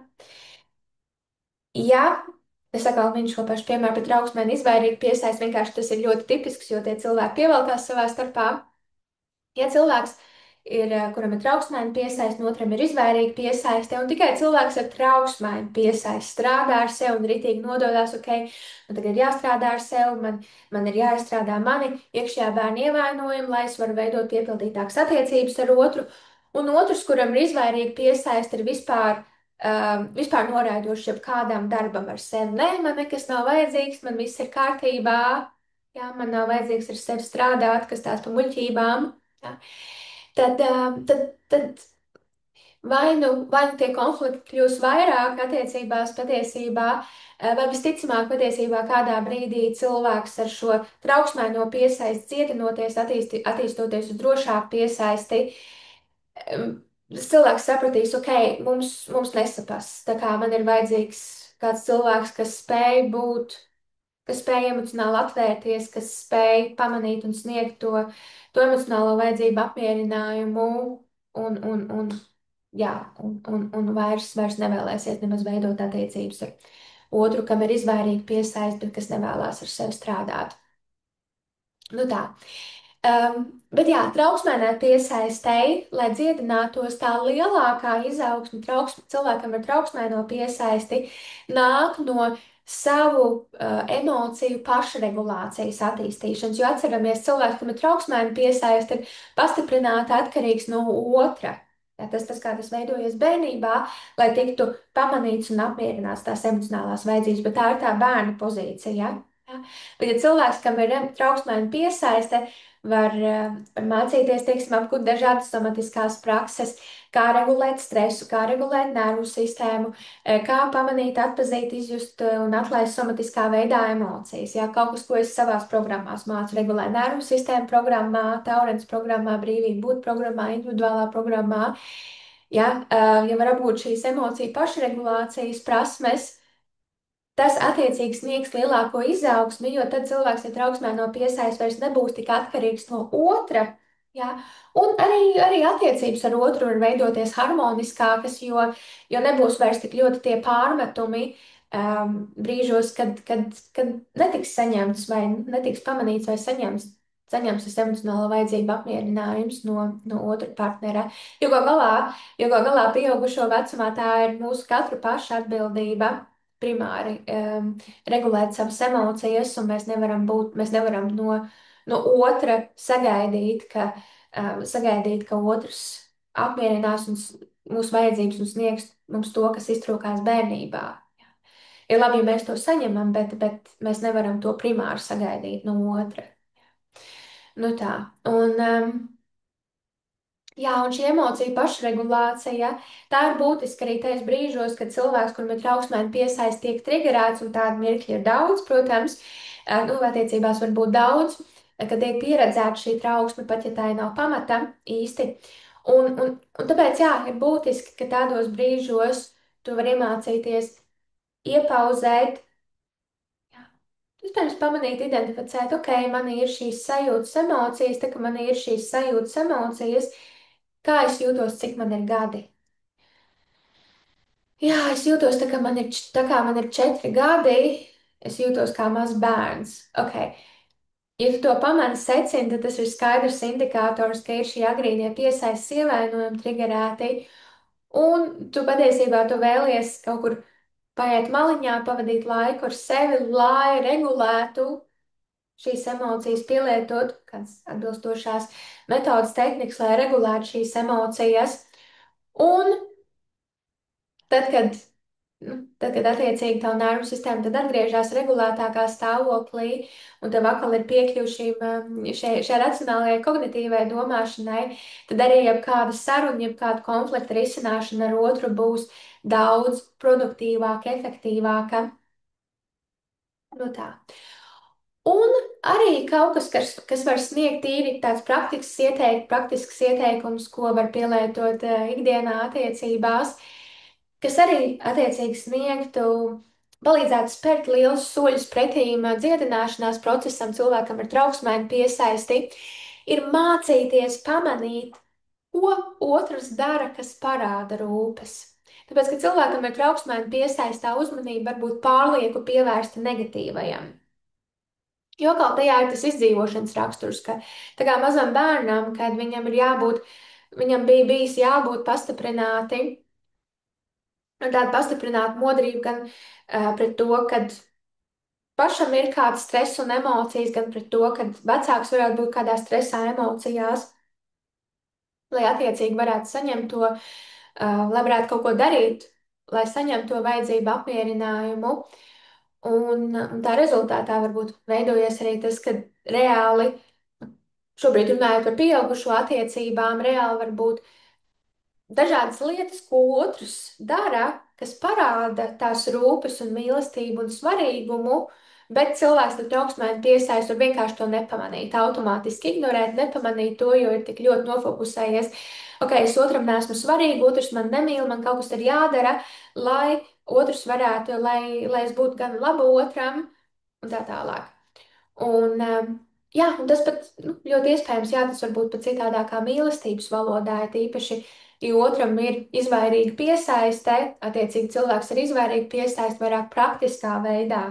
Jā, praktiskā veidā parādīs to mīlestību, tā kā caur darbiem, jā, vai caur dāvanām. Bet iespējams tas, ko tu gaidi, bieži vien cilvēkam ar trauksmēno piesaisti, primārās mīlestības valodas varētu būt kvalitatīva laika pavadīšana kopā un apliecinājuma vārdi. Ja? Bet tad tu saņem, un tad tev liekas, tā kā, ok, otrs ir vienmēr aizņemts, vienmēr viņam ir tik daudz darba, viņš man nepievērš uzmanību, tātad es viņam neesmu svarīga, tātad man nemīl, tātad es tikšu pamesta, aiziet tas viss katastrofizēšanas process. Un tā, bet tu vari pat nepamanīt, teiksim, varbūt otrs regulāri nes mājās dāvāns, kas tiešām ir pārdomāts, kaut kas, kas tev, tā kā reāli pazīstot tevi, tas ir kaut kas, kas tev patīkās, bet tu to nepamani, jo tev uzmanība ir tik ļoti ieciklēta uz to, kas tad nav kārtībā. Bet tas, ka tu vari sākt pamanīt, ok, kas ir tie veidi, kā otrs parāda rūpes. Jā, un kad tu pamani kaut vai kaut vai kādas nelielas ikdienišķas lietas, vai kas ir biežāk vai retāk, kas tomēr parāda, jā, ka otrs domā par tevi, jā, un ka tiek izrādīts rūpes, tad jā, drusciņi vairāk tā teikt pamarināties tajās pozitīvajās pieredzēs un pamanīt, kā tas ir to secināt, ka, ah, es otram esmu svarīga. Re, kā otrs to un to izdarīja priekš manis. Jā. Pat ja tas nav tas primārais, ko tu gaidīji, bet uzsvars uz to, ka tu mācies vispirmām kārtām pamanīt, kas tad ir kārtībā, un tu mācies saņemt, jā, to, ko otrs dara. Tā. Un, ja tu esi attiecībās, kur tu secini, kad otram ir trauksmēna piesaiste, tad tas, ko tu vari darīt, tu vari bieži mēģināt izteikt apliecinājumus, jā, ka otrs ir svarīgs un tu mīli, tā kā tīri verbālā veidā izteiktos apstiprinājumus. Jā, tu esi, jā, es tevi mīlu, tu esi vislabākā, tu esi vissvarīgākā un tā tālāk. Jā. Jā, iespējams, kādos brīžos var likties, ah, ja nu otrs tagad kļūst atkarīgs no tā un tā tālāk, bet patiesībā, ja otrs spēj to saņemt, jā, tad tās arī būtu tās pozitīvās dziedinošās pieredzes, kas palīdz virzīties cilvēkam ar trauksmēm piesaist vairāk uz drošu piesaisti. Nu tā. Un, jā, un tad izvairīgi piesaist, kas vajadzīgs izvairīgai piesaistēji. Tā kā izvairīgi piesaist, kā mēs secinājām, ir vairāk šis nervu sistēmas shutdown stāvoklis, tad izvairīgai piesaistēji tas process, lai virzītos uz drošu piesaisti, ir ne tikai tāds lēnāks, pakāpeniskāks, garāks, bet ir ārkārtīgi būtiski tādi mazi, ļoti mazi solīši. Ja? Proti, jo ja kaut kas būs par daudz, nervu sistēma atkal ieslēgs šos ierastos aizsardzības mehānismus, izvairīšanās, atslēgšanās, nejušana, disasociācija. Tas notiekās tik automātiski, ka cilvēks nav apzināti kontrolē par to. Ja? Nu tā. Tāpēc, jā, mazi solīši, ja tu secini, ka tev ir izvairīga piesaiste, kas ir tas mazākais solīts, ko tu vari spērt pretīm tam, lai kaut vai tikai pa 1% vairāk emocionālā ziņā atvērtos un parādītu savu jūtīgumu un ievainojamību. Ja? Tie var būt vārdi, kas cilvēkam ir izvairīgi piesaisti, pat izraisa tādu bāju sasteigumu stāvokli, jūtīgums, ievainojamība. Bet vispirmām kārtām, lai mēs katrs varam veidot tādas attiecības ar tādu patiesu tuvību, patiesu emocionālo saikni, ir būtiski būt kontaktā ar savu jūtīgumu un ievainojamību, un arī cilvēks ar izvairīgu piesaisti. Cilvēkam ar izvairīgu piesaisti ir arī šī dabiskā vēlme, dabiskā tiekšanās pēc emocionālās saiknes, vienkārši nervu sistēma to sasaist ar lielu draudu stāvokli, balstoties bērnības pieredzēs, un tāpēc mēs vēlamies spērt mazus solīšus. Kaut vai tikai par 0,1%, kā es varu kļūt atvērtāka, kaut vai domāju par to, ka es varētu parādīt savu jūtīgumu. Jā. Nu tā. Un tie ir tāds praktisks ieteikums, kā, jā, kā spērt šos mazos solīšus. Mācīties, piemēram, saņemt otra laipno mīlošu acu skatienu vai kaut ko citu, kaut vai no neverbālās komunikācijas, ko otrs dara, vai pieskārienu, apskāvienu, rokas uzlikšanu uz pleca vai kaut ko citu. Mācīties saņemt, vienkārši piefiksēt un arī piefiksēt, kas notiek ķermenī, kas notiek sajūtu veidā ķermenī, kad tu kaut vai tikai pa 1% mēģini saņemt šo laipno mīlošo acu skatienu, kas tev ir veltīts. Jā, kā tas ir pieņemts saņemt to laipno acu skatienu otra sejas izteiksmē. Un tas attiecīgi būtu viens no tādiem maziem solīšiem, ko arī spērt pretīm tam, lai atkal sāktu vairāk aktivizēt šo piesaistu sistēmu, kā mēs runājāmies, kas cilvēkam ar izvairīgo piesaisti ir tā teikt deaktivizēta. Un, ja tu esi kopā ar cilvēkam ar izvairīgu piesaisti, tad būtu būtiski respektēt otra vajadzību, pavadīt laiku ar sevi vienatnē, tīpaši, kad ir konflikti, necensties pārmest par to, tā kā tu nekad ar mani nerunā, mēs nekad neizrunājam nekādus konfliktus, tu vienmēr noslēdzies un nesaproti, kas ar tevi notiek, es jūtos, ka es tev neesmu svarīga un tā tālāk, ja? Bet saprast, ka tā nav apzināta izvēle patiesībā, ko cilvēks ar izvairīgi piesaist veids, kad cilvēks ar izvairīgi piesaist noslēdzās un nerunā ar tevi, tad, kad ir kāds konflikts vai nesaprašanās. Tas ir tas, kā viņa nervu sistēma tika iemācījusies atrast, saglabāt drošības sajūtu bērnībā, balstoties tajā, kas tika pieredzēts agrīnajās piesaistes attiecībās. Jo tad bērnībā izrunāties ar vecākiem, runāt par savām emocijām, varēja nozīmēt vēl lielāku stresu trauksmu bērnam. Jā, ņemot vērā, ka viņi bija tādi noraidoši, atraidoši, ignorējoši emocijām, vajadzībām un tā. Un, ja tu esi cilvēks ar izvairīgu piesaisti, un tu esi, teiksim, attiecībās ar cilvēkiem ar trauksmainu piesaisti, tad tas, kas būtu būtiski, vai vispār ar jebkādu piesaistes veidu, ja tu esi attiecībās, tad būtiski arī būtu, ka tu varētu, ja tu šo apzinājies, tu varētu to nokomunicēt otram, kad, hei, reku, man ir vajadzīgs laiks priekš sevis, es tagad pusstundiņu iziešu ārā, padarīšu dārza darbus. Pēc tam, kad es ienākšu iekšā, tad mēs varēsim par to parunāties. Jā. Nu tā, ka tu nokomunicē tā kā, tad, ok, reku, šis ir laiks priekš manis, bet tad, kad es atgriezīšos, tad mēs varēsim par to runāt. Jā, attiecīgi, lai otrs nejūtās ka tev nerūp vai ka tev nav svarīgi. Nu tā. Nu, jā. Jā, es skatos laiks ātri skrien, bet man vēl ir šādi tādi slaidi, ko es jums izstāstīšu šodien, tad mēs ķersimies pie jautājumiem. Un tad par dezorganizētāju piesaistē dziedināšanās.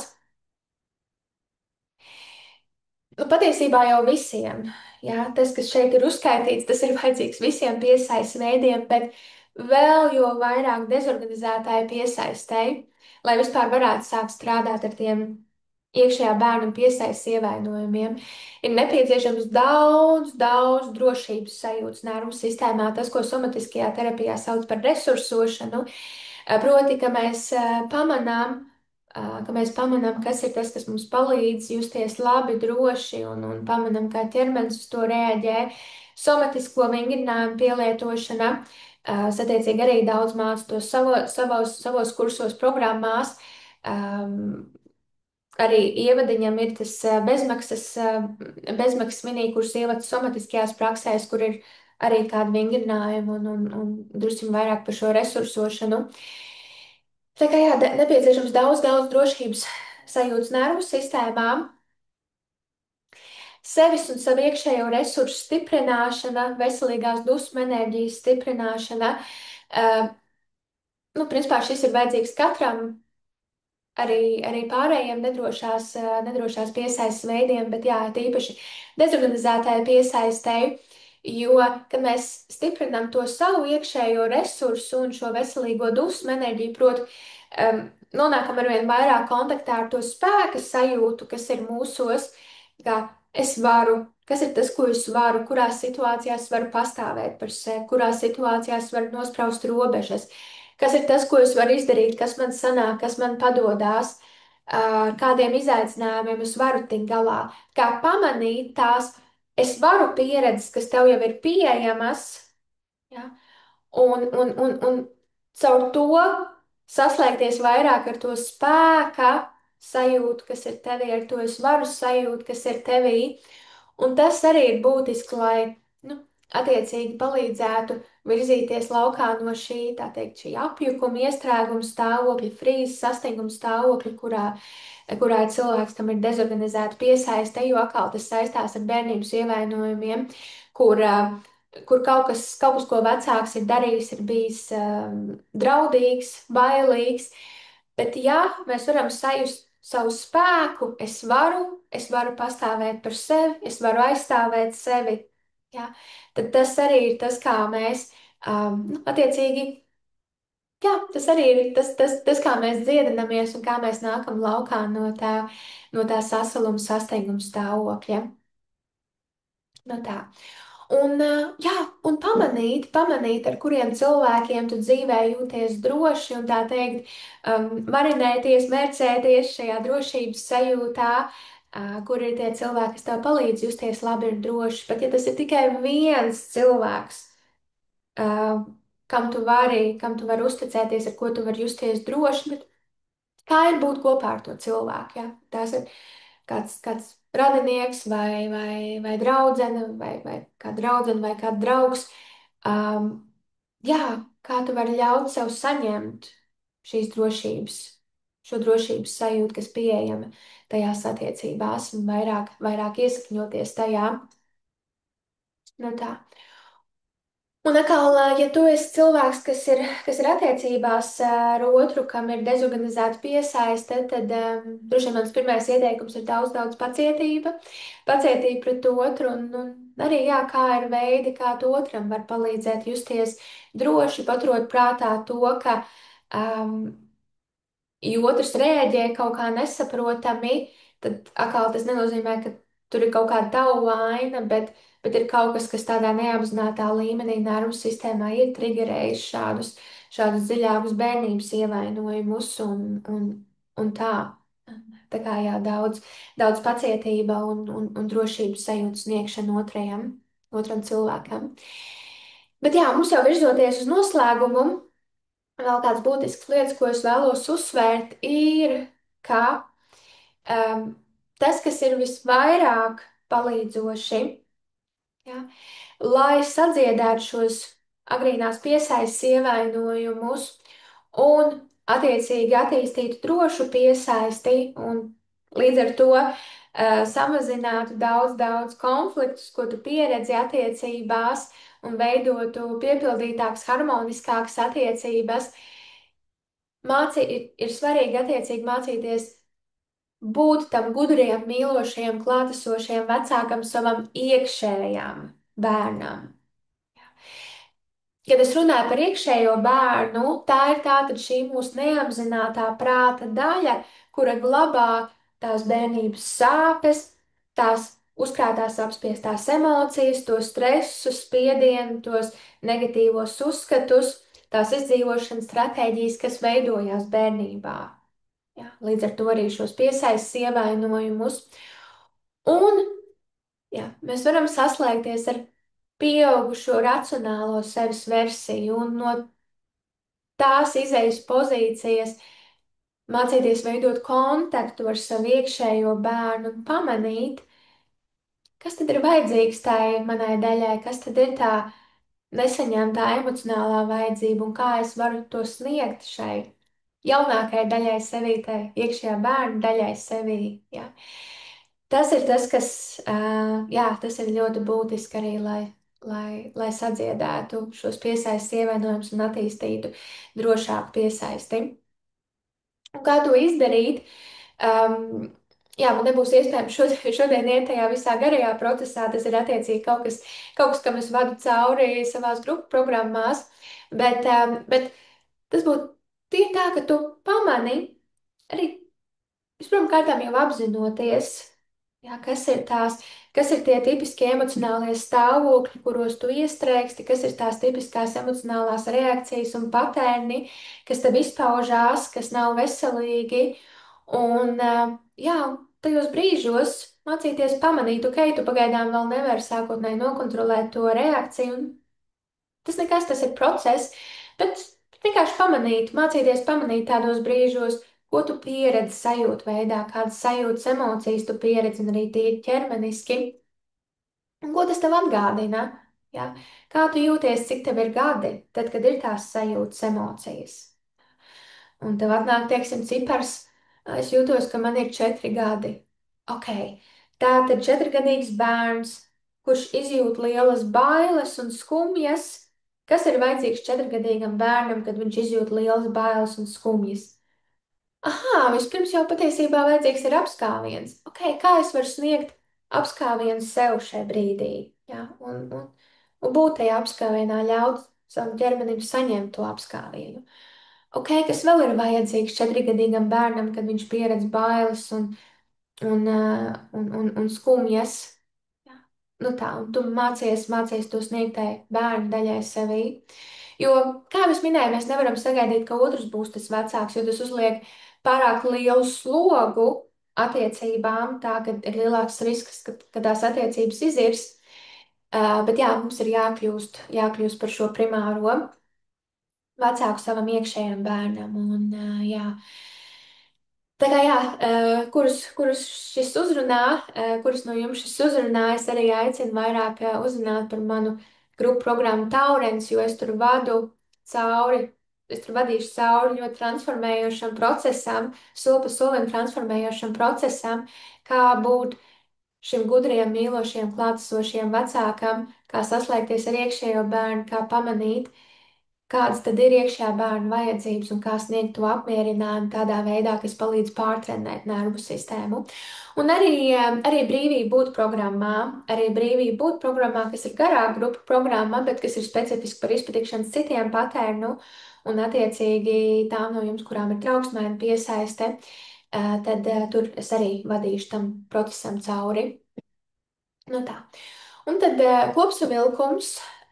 Vispirmām kārtām jau es vēlos kopsavilkumā uzsvērt to, ka nervu sistēma turās pie tā, kas ir pazīstams. Pat ja tas ir neveselīgs, pat ja tas rada atkal un atkal konfliktus, bet tās ir tās izdzīvošanas stratēģijas, ko nervu sistēma iemācījās bērnībā, kā izdzīvot.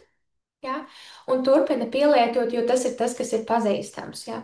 Un tas arī šī iekšējā bērna piesaistes ievainojuma arī ir iemesls, kāpēc tu vari piesaistīt atkal un atkal tāda paša tipa partnerus. Jā, teiksim, ir tipiski cilvēks, nu, teiksim, sieviete, kurai ir trauksmaina piesaiste. Viņa principā, nu, var teikt, ka viņa ir kādā ziņā emocionāli nepieejama sev, un viņas uzmanība ir pārāk veltīta uz to, lai kas man tagad ir jādara, lai otrs justos labi, jā, jo tad es saņemšu savu vajadzību apmierinājumu.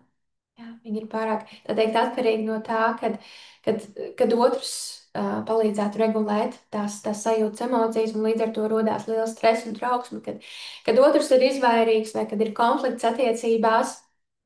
Un līdz ar to viņi piesaista tas, kas nervu sistēmā ir pazīstams no bērnības, jo bērnībā tā bija viņa piesaista emocionāli nepieejamus partnerus. Vienās attiecībās tā ir, atkal liekas, nākamajās attiecībās tā vairāk nebūs. Atkal arī tam partnerim izpaužās tas pats patērns, un pēc tam vēl un vēl, un tikai turpinās tas cikls līdz tiek sadziedēti šie bērnības piesaistes ievainojumi. Un, un tieši šis stāsts, ko nervu sistēma glabā par piesaisti, par šiem piesaistes ievainojumiem, tas tātad glabājas nervu sistēmā, ķermenī, un tu to vari uzzināt. Tu to vari uzzināt arī vienkārši kaut vai tikai pavērojot sevi, kas notiek tevī sajūtu ziņā, tad, kad ir konflikts attiecībās. Ja? Vai tu jūti uzreiz pastiprinātu trauksmu, un tagad mēģinājumu izlīdzināties, tu tagad atvainosies par visu, ko ir vajadzīgs atvainoties, pat ja tā nav tava vaina, lai tikai atjaunotu saikni. Ja tu jūties tā, ka tu vienkārši gribi noslēgties, nerunāt, un lai tev liek mieru, jo tev ir, jā, jo tu sajūti, ka otrs ir par daudz, ja tu vienkārši jūties apjukusi, sasalusi, sastingusi, tu nezini, ko darīt. Jā, tad attiecīgi, kaut vai tikai pavērojot sev sajūtu ziņā, tu jau vien vari saprast, kas ir tavs dominējošais piesaistes veids, vai vismaz kas ir tas dominējošais konkrētajās attiecībās. Jo, kā jau minēju, arī ar dažādiem partneriem var izpausties dažādi piesaistes veidi, bet nu jā. Un pozitīvu koriģējošu pieredžu sniegšana iekšējiem bērnam, tā ir atslēga, ja, kad mācīties saslēgties ar savu iekšējo bērnu un mācīties savam iekšējam bērnam sniegt to emocionālo vajadzību apmierinājumu. Ja. Tas ir tas, kas palīdz dziedināties un attīstīt drošāku piesaisti jebkurā vecumā, pat ja tev neattīstījās droši piesaisti bērnībā. Nu tā. Jā, tūlīt es arī došos pie jūsu jautājumiem. Es skatos, ir kādi jautājumi un komentāri ierakstīti čatiņā. Tūlīt es arī ķeršos pie tiem. Bet es vēlos šobrīd vēl drusku pastāstīt arī par grupu programmu Taurenis. Ja tevi šis uzrunā, ja, un tu vēlies ne tikai labāk saprast, bet pats galvenais tīri praktiskā veidā, nervu sistēmas līmenī strādāt ar saviem iekšējā bērna ievainojumiem, ar šiem aizsardzības mehānismiem, izdzīvošanas stratēģijām, patērniem, attīstīt drošāku piesaisti. Es aicināšu tevi uzzināt vairāk par grupu programmu Taurenis, pieteikties šai programmai. Tā sāks ar ievadu nodarbību, tā sāks 4. septembrī, bet pieteikšanās paliks atvērta līdz 11. septembrim, kad ir pirmā tematiskā nodarbība par nervu sistēmas stāvokļiem. Ja? Tā kā ar ievadu iepazīšanās nodarbību programmu sāks jau 4. septembrī, bet iespējams būs pieteikties līdz 11. septembrim, kuri varbūt vēl nokavēs pieteikšanos. Un es uzsvēršu, gan agrā putniņa cena ir spēkā līdz 31. augustam. Tā ir iespēja ietaupīt 50 eiro, ja tu piesakies līdz 31. augustam, ieskaitot. Un šīs grupu programmas Taurens ietvaros tās ir 15 nedēļas, kur mēs tātad šī programma balstās divos principos, ko es daudz gadu garumā arī apgūstot dažādas metodas, stratēģijas, gan strādājot ar sevi, gan strādājot ar klientu, un ko es esmu atklājis, kas ir tāds pamats patiesā iekšējā, lai būtu patiesa iekšējā dziedināšanās un tiešām būtu pārmaiņas. Tātad šie divi būtiskie pamatakmeņi, tā teikt, ir nervu sistēmas regulēšana un iekšējā bērna dziedināšana. Un tas ir tas, uz ko balstās šī grupa programma Taurenis. Viens ir, ka šīs programmas ietvaros mēs ne tikai mācīsimies saprast savu nervu sistēmu un emocijas, bet pats galvenais, kā regulēt dažādos stresa stāvokļus, atbrīvot stresu, regulēt, atbrīvot emocijas somatiskā veidā, dažādas somatiskās prakses, ko būs viegli pielietot ikdienā. Un otrs šī iekšējā bērnu piesaistes ievainojuma dziedināšana. Un līdz ar to dažādu patērnu izstrādē, dažādu šo gan, kas izpaužās attiecībās, gan varbūt, kas izpaužās arī darbā un jebkādā citā tavas dzīves jomā, ko tu saskati, kad nē, tas man vairs neder, tas man rada hronisku stresu vai tas kavē man iegūt to, ko es vēlos, attīstīties un tā tālāk. Mēs attiecīgi strādāsim ar praktiskām metodēm, lai izstrādātu šos dažādos bērnības patērnus. Nu tā. Jā, un šī programma tāpat arī īstenībā kā ir mūsu šodienas lekcija, ir vērtīga ne tikai tiem, kur vēlas strādāt ar savām attiecībām, vienalga vai tu esi jau attiecībās, kurš tu vēlies uzlabot, ja tu vēlies piesaistīt otru pusīti, ar ko veidot tādas piepildītas attiecības. Bet šī programma bez šaubām arī ir ārkārtīgi vērtīga arī mamām. Jā, ja tu esi mamma, vai tu drīzumā vēlies kļūt par mammu, šī programma Taurens, tāpatās kā šodienas lekcija, bet vēl jau vairāk programma Taurens, jo mēs iesim tajā visā dziļāk, praktiskāk, pavisam noteikti palīdzēs labāk saprast arī to, kas ir vajadzīgs tavam bērnam, lai attīstītu drošāku piesaisti. Un vēl svarīgāk par to patiesībā ir tas, ka tad, kad tu strādā ar sevi, tad, kad tu sadziedē savus iekšējā bērnu piesaistes ievainojumus, tu kļūsti emocionāli pieejamāks sev, pieņemošāk pret sevi, savām emocijām, iemācies sevi mīlēt vairāk. Un tā ir iespējams labākā dāvana, ko tu vari sniegt savam bērnam. Šobrīd es vairāk parafrāzēju to, ko doktors Gabors Matē pasaulē pazīstamais trauma eksperts ir teicis, nu, attiecīgi, kura metoda Compassionate Inquiry es arī esmu apguvusi profesionālā veidā un kuras princips arī integrē grupu programmā Taurenis. Tā kā daudz kas no tā balstās arī doktora Gabora Matē mācībās. Bet jā, kā Gabors Matē ir teicis, ka labākā dāvana, ko vecāks var sniegt savam bērnam, ir tas, ka vecāks pats ir laimīgs, regulēts, apmierināts. Tā kā, ja tu parūpējies par sevi, tu arī līdz ar to tavs bērns patiesībā automātiski būs ieguvējs. Ja? Un jo emocionāli pieņemošāk tu esi pret sevi, jo vieglāk tev būs arī būt emocionāli pieejamai bērnam. Nu tā. Jā, nodarbības notiks ceturtdien vakaros, 6:30 Zoom. Visām nodarbībām būs pieejami ieraksti un visiem materiāliem neierobežot piekļuvi arī pēc programmas beigām. Nu tā. Un es tagad skatīšos, ko jūs esat ierakstījuši chatiņā. Es ielikšu arī tā, es tūlīt ielikšu chatiņā arī linku, tur, kur ir par programmu Taurenis rakstīts vairāk. Tā, tās, kuras vēlas palasīt vairāk informāciju, tad, jā, attiecīgi es ieliku chatiņā linku uz mājaslapu. Tā, tā es skatos, ka raksta. Kā rīkoties, ja izvairīgs piesaistes cilvēks noslēdz un nerunā pat 2, 3 nedēļas? Jā, tas ir, tas ir daudz. Jā, tas nav tikai pāris stundiņas, bet tas ir daudz. Nu jā. Nu, redz, šeit arī ir tas, ka šeit mēs gan izvēl nonākam pie tā, ko es vienā brīdī arī lekcijā minēju, cik būtiski ir, kad ja abiem cilvēkiem ir nedrošā piesaiste, un tīpaši, kas ir tā kombinācija trauksmaina, izvairīga, jo viņi vēl vairāk triggerē viens otru bērnības ievainojumus, kad ir būtiski, ka abi cilvēki ir apzināti un strādā ar sevi. Jā, tā kā, nu, principā šim otram cilvēkam, kuram ir izvairīga piesaistē, nu, viņam vajadzētu kļūt apzinātākam par to, kā tad tik ilga nerunāšana ietekmē otru, jā, un ka tas tā nav ok, nu, jo tas tiešām ir tā pārāk ilgi, jā.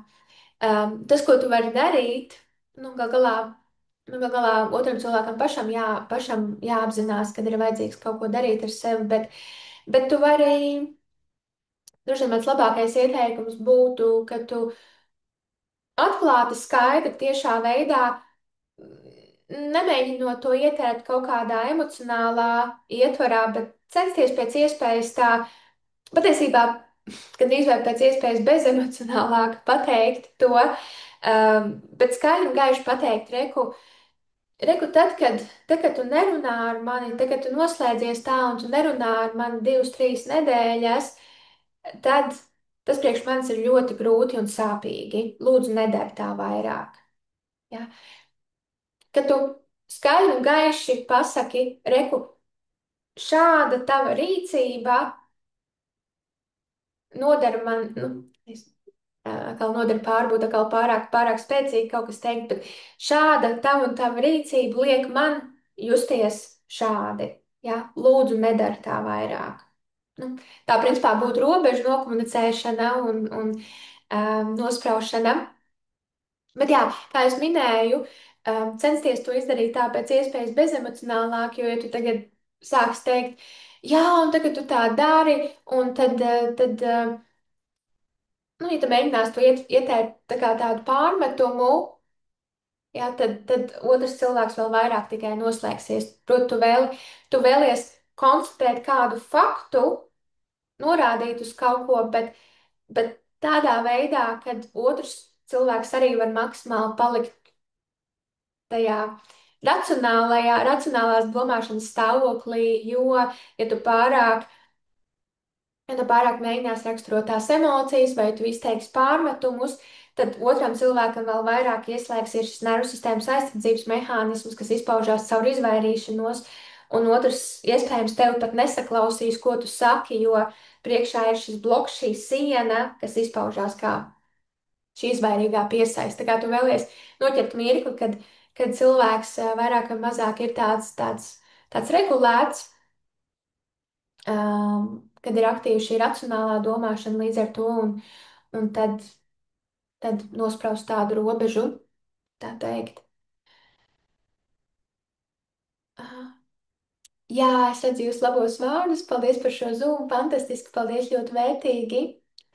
Vai šie piesaistes modeļi attiecās arī uz attiecībām ar darba kolēģiem? Jā, tas varētu būt iemesls saskarsmes problēmām darbā, jā. Kad gribas komunicēt, bet bāli pieiet, bāli satuvināties un atvērties, jo var pieredzēt neatsaucību, bāli sadusmot un traucēt būt liekai. gribas noslēgties un izvairīties, likties, ka viss ir labi, reizēm izdabāt, bet tā pašā laikā sāp, ka nav saskarsmes un sapratnes. Tas liek justies ļoti slikti un vainot sevi, nespēja noticēt, ka cits cilvēks pasaka ko labu, labā nepieņemšana, bet sliktā palielināšana, tad pārspīlēšana, sajūta, ka ne ar vienu kolēģi nav droši. Vai attiecību dziedināšana ir ar darba kolēģiem ir tāda pati dziedināšana kā attiecībām ar partneri? Principā lielākoties jā. Jo redzi, šeit atkal ir jā, ko tad nervu sistēmai tas atgādina. Jā. Un, un parasti. Nu, parasti šādas darba attiecības tas nervu sistēmai atgādina agrīnās sociālās pieredzes, kas bija bērngārzā, kas bija skolas gados. Ja? Um, jo, kā jūs minējāt, nervu sistēma darbojas pēc asociāciju principa, tā meklē, kas ir vislīdzīgākais, kas agrīnajās pieredzēs ir vislīdzīgākais. Un tas arī tas, ko es savulaik secināju par sevi, jo tas, kas man izpaudās, ir man uz tādām tuvākām, intīmākām attiecībām, man izpaudās vairāk trauksmēna un dezorganizēta piesaiste. Savukārt ar vienaudžiem, ar manu vecumu cilvēkiem, man izpaudās izvairīga piesaiste. Jā, kas trauksmēna un izvairīga ir principā pretēji, vai ne? Un tas atkal tas balstījās, nu, attiecīgi.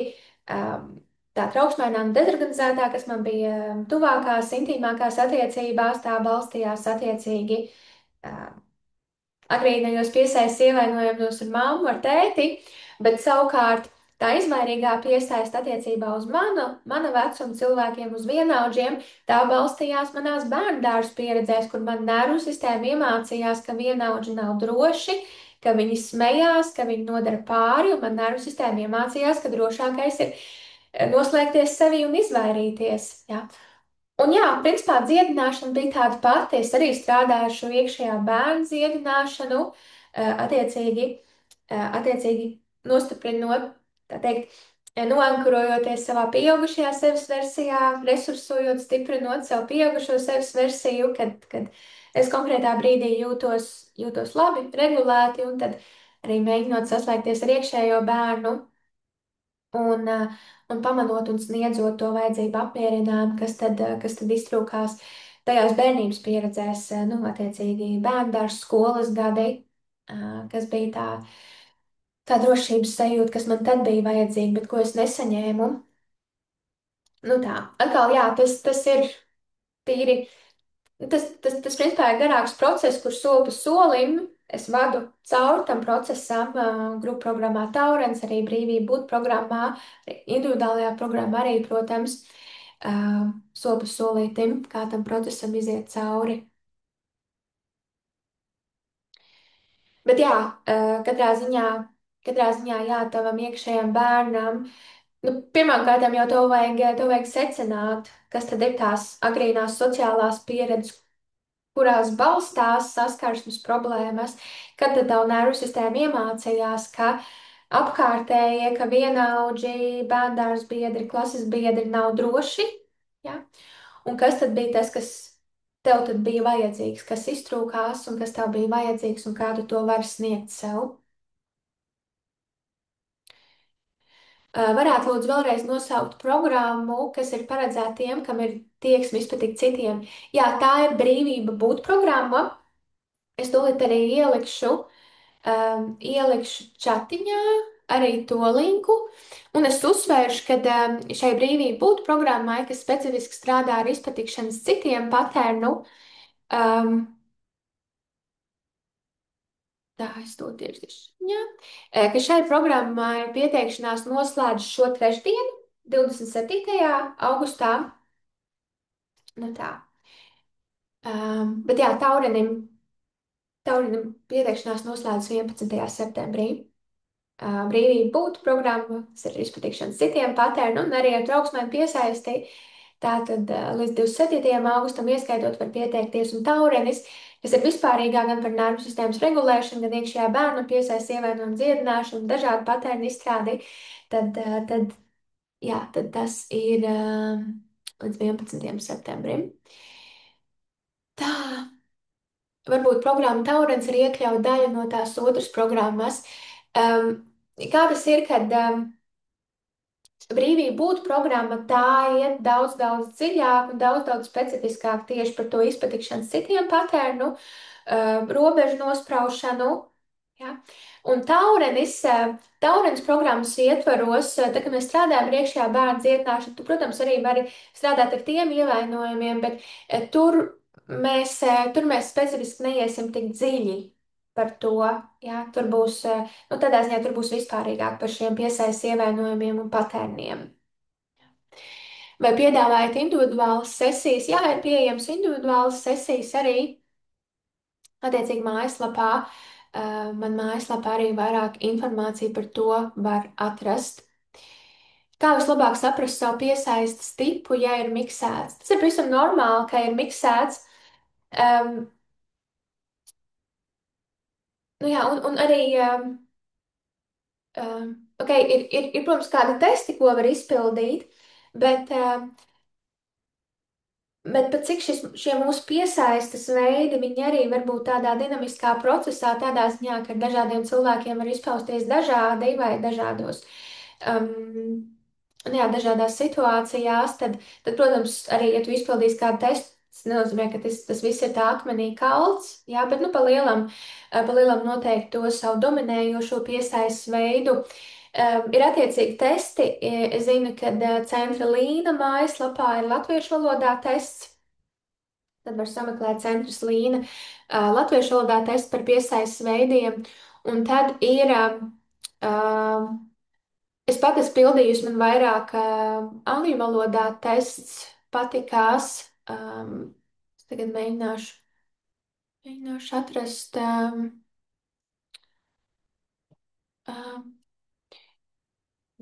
Nu jā, ir attachment project tests, bet man īstenībā vairāk patīk. Tā, okay.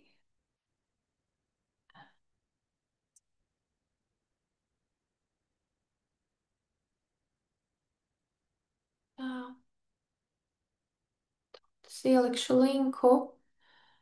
Man vairāk patīk Trauma Solutions un Diana Pool Heller tests. Uh, jo vienkārši es pie viņas esmu mācījusies arī. Tāpēc, tāpēc man vairāk patīk viņas tests. Uh, tā. Tā, es ieliku chatiņā testu angļu valodā, bet kuru vēlas latviešu valodā, tad es saku, Centra Līna mājaslapā ir latviešu valodā tests. Tā.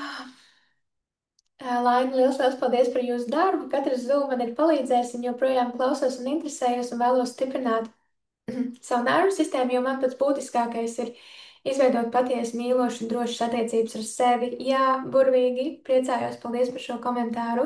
Paldies, ļoti noderīgi pārdomāt un saprast sevi, savus piesaistes veidus. Jā, lūdzu, piekrītu, sāksim katrs ar sevi, dziedēt sevi un mīlēt sevi. Paldies par Zoom. Jā, ok, burvīgi.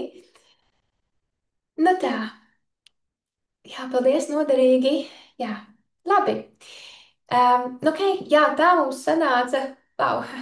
Ir jau gandrīz 20 pār 8. Bet, jā, paldies jums visiem par dalību šodien. Un, jā, tad es teikšu uz tikšanos citā reizītē. Un, ja ir kādi jautājumi, komentāri, arī droši rakstat e-pastā vai Instagramā man. Jā, nu tā. Jā, paldies par labajiem vārdiem. Mhm. Nu tā, labi. Tad jā, lai jums visiem foršs vakars un jauks vasaras noslēgums. Un, jā, tā tā.